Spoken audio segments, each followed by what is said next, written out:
Alright, welcome back to Nick Lenz's Comic Corner, Classic Class Known Classics. This is episode number 2955 and Doubleshot 2850. Both these two trades featuring characters who are founding members of the Justice League. First up is a fairly recent trade. We have Superman, the host of Brainiac. And this collects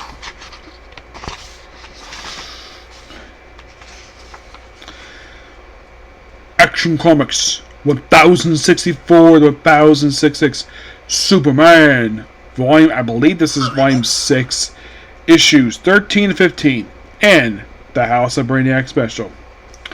So yeah, this is a storyline that Josh Williamson, I heard his interview, he built this up over the course of a whole year, which got praise him for that. Build a big story like this. This comes just after a Superstar story featuring, I think it was Jason Aaron, that the Action Comics one basically did, which, yeah, DC started the Superstar initiative with Action Comics. We're bringing superstar writers to write this book, and they started with Jason Aaron first, and Gail Simone, and then it was announced in January, which of course is in 2 months, that they're bringing John Ridley, and they say he's a superstar writer, and I'm like, no, he's not. Everything he wrote, basically, he got a lot of criticism. Probably by far one of the worst comic writers in recent memory. He's not a terrible writer, but he's not a superstar writer. You could put James Tynion, Scott Knight, any one of these writers, not John Ridley. And last major book he worked on was I Am Batman. Yes, the book featuring a black Batman that he forced on people, and, like, no one bought the book. No one did. And the book got canceled after only 18 issues. And, like, really, DC?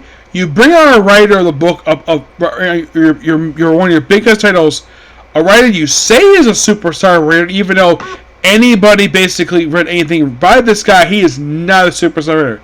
Yeah, he wrote 12 Years a Slave, but that does make him a superstar writer.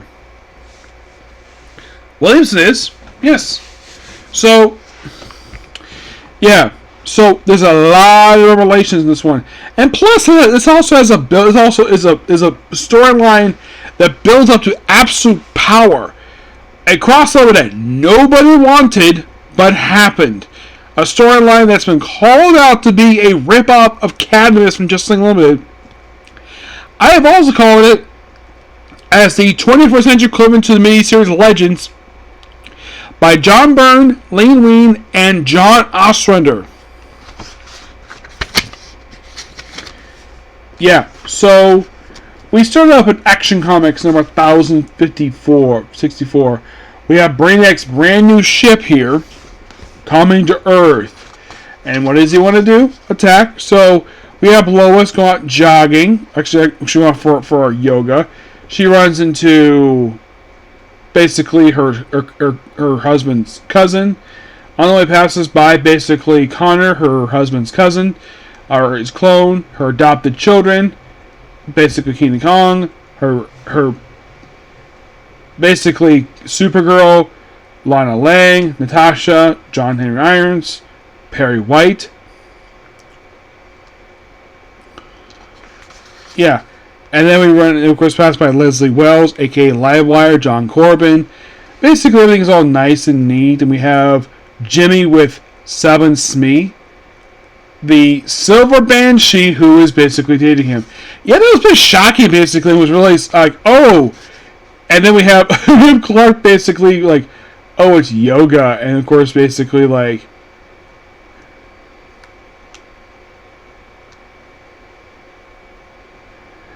yeah, and then of course basically, and of course Lois like, oh, hey, what?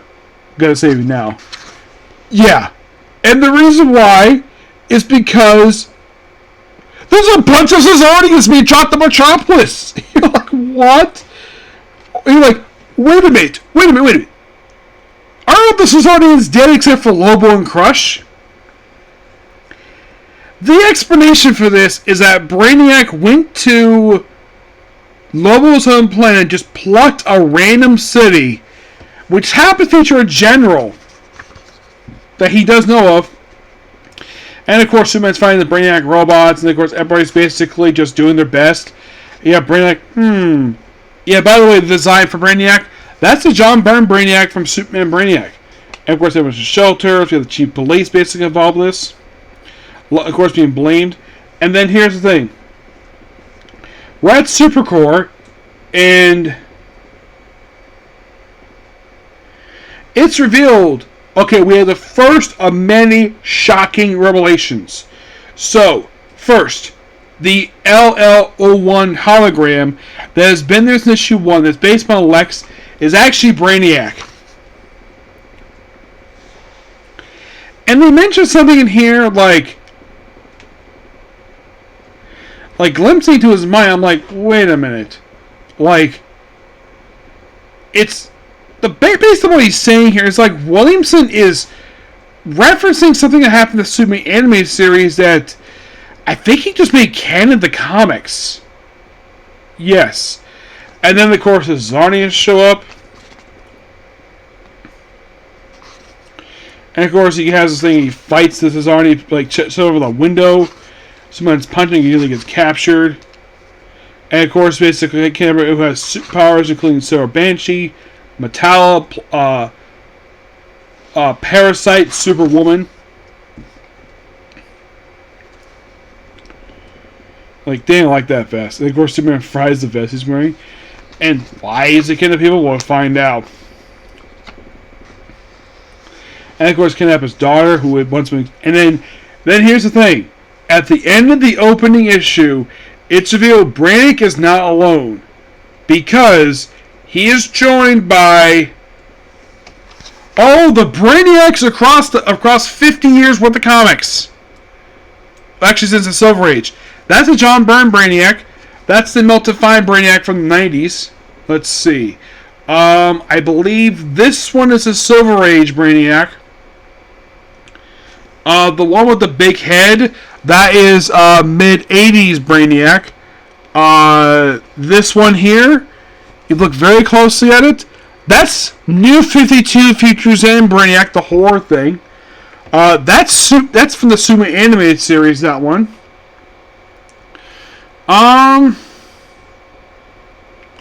They feature a lot of these are like the Council of Brainiacs. And the Jeff John Byrne one is the main Brainiac.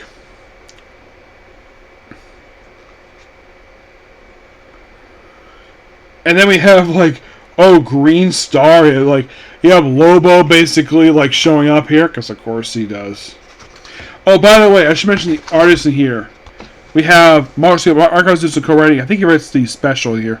We have Rafael Salvador, Miguel Medina, Edwin Goldman, Steve Pop, Viso Osa, Marco Colloc, and Laura Braga. The cover is Rafael Salvador and Alejandro Sanchez, who was one of the cover artists. I think he's colors here too. So, Superman fights Lobo, and of course, he was where's Brainiac? What are you talking about? Yep, and then of course you know what treats live wire like this. And of course, she gets shocked. Fascinating. Your brother's come from an accident. Stop, please. That was likely to be some of the moves of Planet Wrath. Leave them alone, you let have wire parasite. Defend your enemies? From you? Yes. And of course, apparently, she's in a small bottle because he likes drinking stuff. And then he gets shocked. So yeah, then he feels the guy with the bald head. He's General Kato. He's the OG main man. Yeah. So, they also mentioned about, quarantine the planet with some United Planets. That's what happened with Green Lantern. Why the planet was quarantined? Read the book. And of course, you have Superman and Morsecca. Of course, you have Lobo, his Morsecca too. He's going to fight his own people. And Brainiac gets fixed. He's talking to somebody in a tube. Who this is, they don't know yet. And then, basically, next is you have Kieran Connor, basically, is basically the guy with the tubes, but they had no powers. And then we're into special, was basically, Josh Williams, Mark Russell write this one. It's basically kind of the best way to describe this one shot is like, how in the world that Brainiac got the Cesarians, basically. That's kind of what the special is. And then the very next issue, this is Mark Russell doing this one. This is from Action Man 1064. Maybe a backup story in here. Chapter 2, Camp Headquarters. We have Bilbo, the owner of Ace and Club, with Dan Jurgens' character. Love this guy. I love the fact Dan Jurgens brought this bad guy back when he came back to Action Comics, because prior to coming back to Action Comics, this guy had not been seen in years. He's always a fun guy to watch read the comics. Yeah, and of course you have this guy called Gary Bloke. Yeah.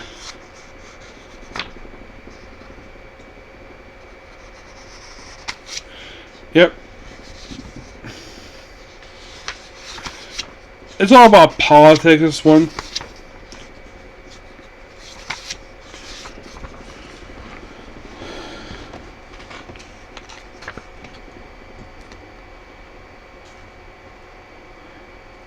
Yeah, I'm not sure how he writes this, like how this based on real politics, I have no idea. Like, think about Brainiac English 40, and Perry was like, he's not tell you like it is, he's telling how you, like you are. The aliens live and work in your restaurants, your stores, they live make your lives better. It was right. In fact, I don't think Gary Blake actually wants to live in Metropolis by aliens. Even if he could, he does what is give you money and power. We actually do. All you're gonna do is someone killed. Yep.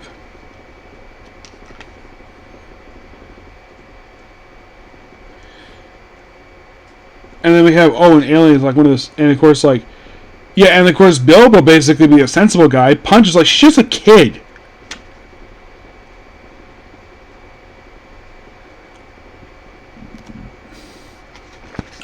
Yeah, then the core. I like the whole Bilbo story because I think he's a really cool character. Like, I wouldn't mind if they give him like a whole book focused on him because he is such a fascinating character. Like, because this is a guy who's basically a guy who's like a self-proclaimed friend of Superman, who's a very nice guy. His bar basically can have so many patrons pop up there, and he can be the focus of it. And have Dan Jurgens write it because he's such a fascinating character. My brain was And then, oh my gosh. Because of course we have to set up absolute power, the Wall shows up here with Peacemaker and female Peacemaker. Because Ivo's here. Oh yeah, here's the second revelation. Oh, do you remember the Council of Light from Dark Crisis? Which prior to this book, nothing was done with them. And then it's revealed, the course mentioned Earthling, the other ones brought it back. It turns out that the Council of Light is basically the Brainiacs. Yeah, the Council of Brainiacs. They're the Council of Light. Like, what? Yeah, that's just like a revelation there. It's like, well, Williams and Brian Mins, so of course, basically, he reveals that they're actually the Brainiacs. Like, of course, basically, they would do this. It seems weird, the fact that they were the ones, basically, Wall would talk to. But yeah, it's the Brainiacs. You're like, what? Like I said, Williamson was one who created the Council of Light, the comic version of them, so why not? And of course, basically, a Brainiac does his own thing. Okay, so then we reveal the real master plan of this is to build the Brainiac Queen. Yeah, somebody who he reports to. And of course, basically, you have Lobo fighting his own people.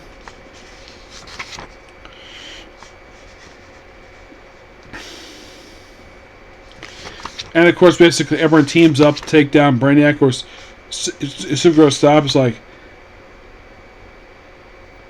yeah, family members, don't you, Argonon? Yes, Argon as in Argo. Basically, that's actually her hometown from Krypton that was survived somehow, and she spits on him, and he's like primitive, using my eyebrows to do enough. And then what? You know my cousin will be here any moment to rip the place apart, you cold-blooded machine. I'm not as cold-blooded as me to believe. Let me show you. I mean, she's basically going to say that, oh yeah, her cousin's going to show up and kick your butt. And apparently, like, Lex is forced to work with him. And then, okay, then we bring in Space Cabbie, who was last seen in Robin Venditti's Green Lantern and Green Lantern Corps. Okay, now as far as I can tell, this place had not appeared prior to this story. It appeared in pre-Flashpoint, but it had not appeared in this continuity at all. Post-reboot. This is Hardcore Station. Those of you thinking, what the heck is Hardcore Station? What it is, it's kind of DC's equivalent of Deep Space Nine. And it's a whole place where my aliens, is aliens there, it's on deep space, Kyle Rayner's popped a few times in the original miniseries Hardcore Station. I believe it's where it made its debut. It's not that big of a thing in DC Universe. I'm kind of surprised Williamson brought this thing in. Because, like, unless you're a regular comic reader, you see this, like, Hardcore Station. What the heck is that? Yep.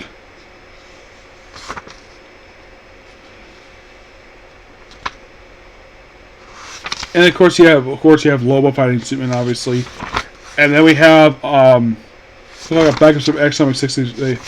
We have this weird backup story where it focuses on focus on Brainiac's son killing Caesarians, and then he's told by his father his appointment. You think, wait a minute, this is Violet Second, the one who runs Legion. Where the heck is Legion? Not here. And then it's revealed that apparently, like, and then we have Viral's mom. Because originally I think that Viral Doc Second, I think he was like a clone of Brainiac. This is Williams working on the fact, oh yeah, he's got a mom. And then of course you have Caesarians basically taking over, like, Earth 13.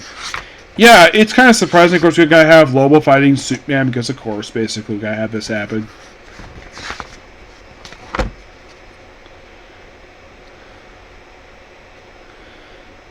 And then we have Val Dox basically here, basically fighting his own father. And, like, oh yeah.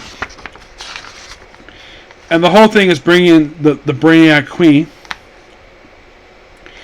You might be thinking, does she kill Brainiac himself? Well, she goes nuts. And the whole reason Williamson created her was she could become a minor bit player in Absolute Power. Yes.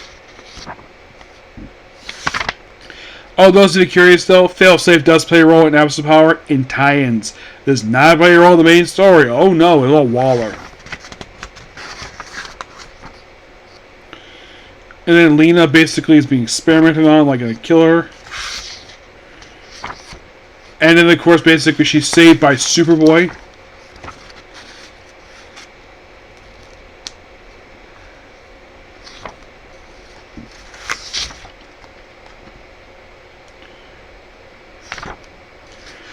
And, of course, the other call people basically, like,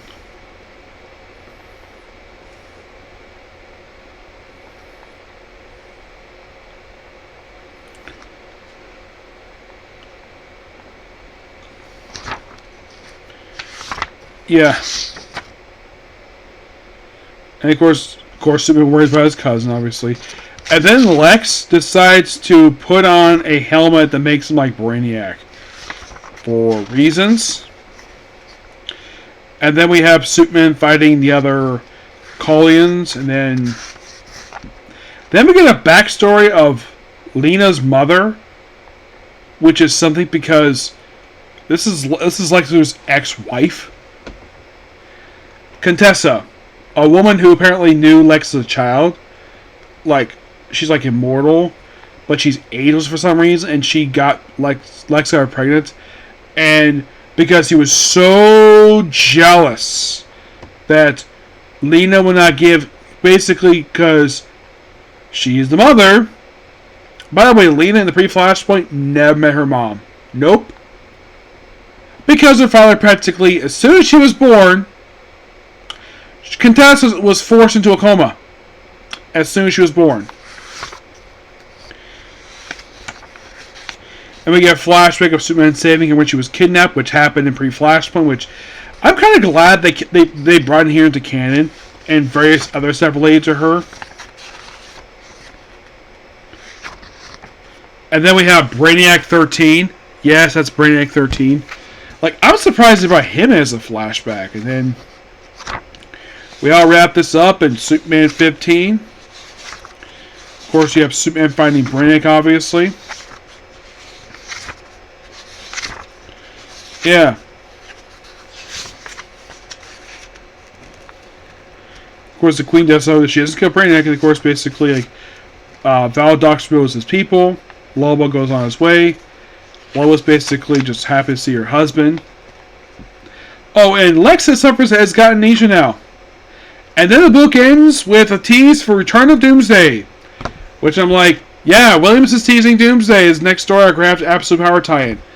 But this book is fantastic. I love this book. 10 out of 10. It is amazing. Next up we have is The Flash, the fastest man alive. The Silver Age, Volume 1. This contains Showcase 4, 8, 13, and 14, and Flash 105 to 116. The early times of The Flash. It's written by John Broome and Robert Kanigher. Artwork by Carmen Pantino and Joe Gila. This cover is Mark Cho. Oh, those of you not familiar with these books, originally Darwin Cook did the covers. I think it was Darwin Cook. Yeah, I think he did originally the cover for these books, and eventually, like, it was taken over by Mark Cho since then. This book covers time period of October 1956, and we conclude in November of 1960. So, first issue here is debut of the Flash himself, his girlfriend Iris West, and the Turtle.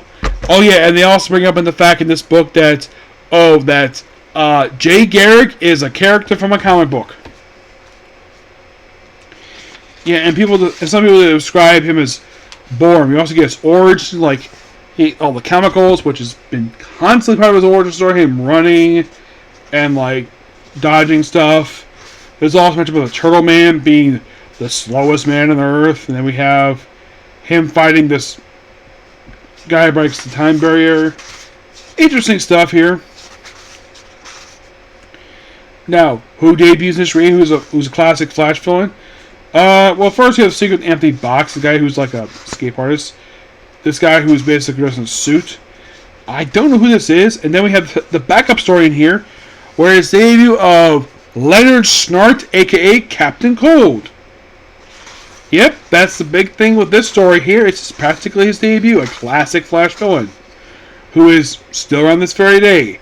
And then the second issue here from Showcase number 13 is basically all thing of like, oh, Barry's late for date with Iris, and any noteworthy villain. And of course, we have this weird guy knocking on buildings. Yep. The backup story has the debut of Dr. Alchemy when he was Mr. Element. Yep, Dr. Alchemy, another classic Flash villain. Not as big as the other ones, but yeah, he's a classic Flash villain. Here known as Mr. Element. He later becomes Dr. Alchemy in the very next issue. With issue 14. Yep. Then he fights aliens. Yes, he fights aliens. And then we have Dr. Alchemy. This guy was Mr. Element. It's this split personality of his. Yeah, he was actually the first returning villain. And then we have the first issue of the Flash ever released. There is no Flash Volume 1, number 1 through 104. There's none.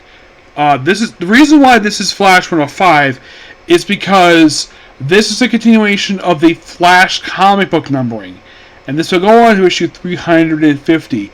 This issue is noteworthy for a debut of the original Mirror Master. I think it's like Sam Schott, I think he is. This guy will later die 20 years later, die in the 80s during Crisis on Infinite Earths. And the one you see nowadays is his successor, who debuted in Grant Morrison's Animal Man. Which, of course, like, He was hired to take out Alien, and he hits Ellen. Alien's like, "You hit my wife?" So he throws him out the window. So, yeah, Conquer 8 million BC, more alien stuff here. But I don't mind it at all. Second story is debut of the Mirror Master. So, okay, so we debut like two classic villains. And then we have in issue 106, debut of a character who is later outed as gay with Wally West stuff, and that being the Pied Piper. Yep. Another classic Flash character with this gorilla. Yep. Yeah, this story here is also debut of Gorilla Grodd. Yes.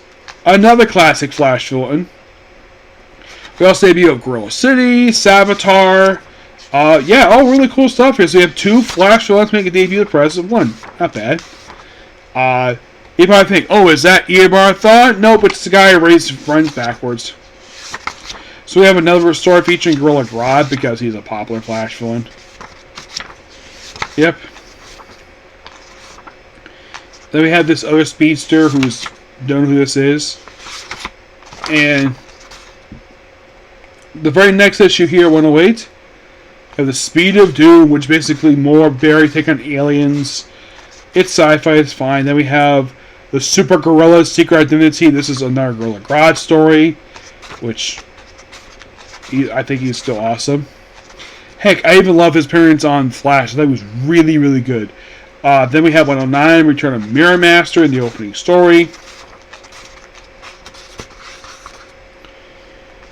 And then we have him deal with fish and aliens in the second story in here. And then 110. 110 is debut. We have two brand new characters who debut in this very story. First up we have is the Weather Wizard. Yep, the Weather Wizard. Him and his magic wand creates weather. So yeah. Yeah, that's the whole thing with this opening story here is debut of Weather Wizard. Into a crime, and then we have in the backup story the debut of quite possibly the most popular of all the Flashes, Wally West. At this point known as Kid Flash, which literally basically he's visiting his aunt's boyfriend. This is before Iris and Barry got married, and just by sheer coincidence, Wally basically went to the same accident Barry did, and so basically Barry gives him a costume like his. Yeah. That's kind of basically what happened in this backup story. And then more like, oh, Weather Wizard stuff. Yeah. By the way, this book does include the Kid Flash backup feature, which, yes, Kid Flash had a backup feature in this book, which continued for a long time. Yes, occasionally with other features, like there was one for Green Green Arrow, I think it was one for Dr. Fate, Firestorm, and I think also, I think that was it. So, the opening story is Barry takes Iris to a play, which he does stay, and takes on some weird tornadoes. And in case you're curious, Kid Flash one just basically just Wally just deal with teen crime stuff. Wally Barry's in there for a little bit, and then 112 is the debut of Ralph Dibny, aka the Elongated Man. Yep, that's really the whole thing with the opening story. Is debut of this popular character, which he's sort of a cult character. At one point, he did wear a mask, and then he, of course, he wore a mask because he had a criminal record, and eventually became publicly known. Then we have racing with Wally for the backup story, and then we have issue 113. The debut of James Jesse, the original Trickster, who in both versions of the live-action version, his character was played by the awesome Mark Hamill. Yep. Which he did have a successor in the 2000s, Alex Window, which the Flash TV show made it where he was actually his son. I don't know why, but he did. I thought. And here's the thing, when you watch the Flash TV show, Mark Hamill's best thing about that show aside from the Flash. Because the guy gets into all the goofiness from the comics. Oh yeah, and Trickster, he has this thing of running on the air. But yeah, that's the big thing about this opening story, is debut of the Trickster. You know, this guy claimed Earth. They're just some god that he battles. And then we have 114, Return of Captain Cold. First time this is debut in issue 8 of Showcase that he shows up here. And yes, there is a story here featuring Kid Flash.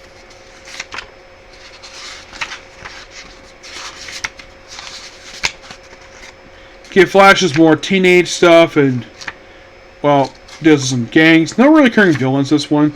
And then we have one of the goofy stuff in the Silver Age. Oh, let's make the Flash fat. And, oh, by the way, this even had a backup story with the elongated, which I don't think they included in here. The opening story just features Gorilla Grodd, which I've covered the backup story already in the Showcase presents the flat elongated man. Oh, they did include it here. Okay, so yeah, so apparently the Showcase book did include the backup story. I thought they would skip because it's not a Flash story; it's elongated man. And then we have issue 116 of the guy who stole Central City. Which, yeah, there's this alien trying to steal Central City who's not Brainiac. That's kind of the thing with this one. It's a really good, fun, gripping story. The backup story is basically just, well, more so with Wally. And that's it. Yeah. Great stories. Great classic stuff for The Flash. I give this book a 10 out of 10. Yep. With the very next book, I'll basically be most of the way through the 60s. Now, from what I've heard, the last issue of the Silver Age for Flash was actually issue 199. You're like, really? Wow, that's a very short period of time for the Silver Age for Flash. Well, the series came out once every 2 months. That's the reason why for that. Yep. So yeah, that's pick up to review. Please be sure to like, comment, subscribe, turn notifications, and do not hit this like button. Well, next up, I'm just going to go straight to watch Is Runner Girls Dungeon. Okay, next video. Bye.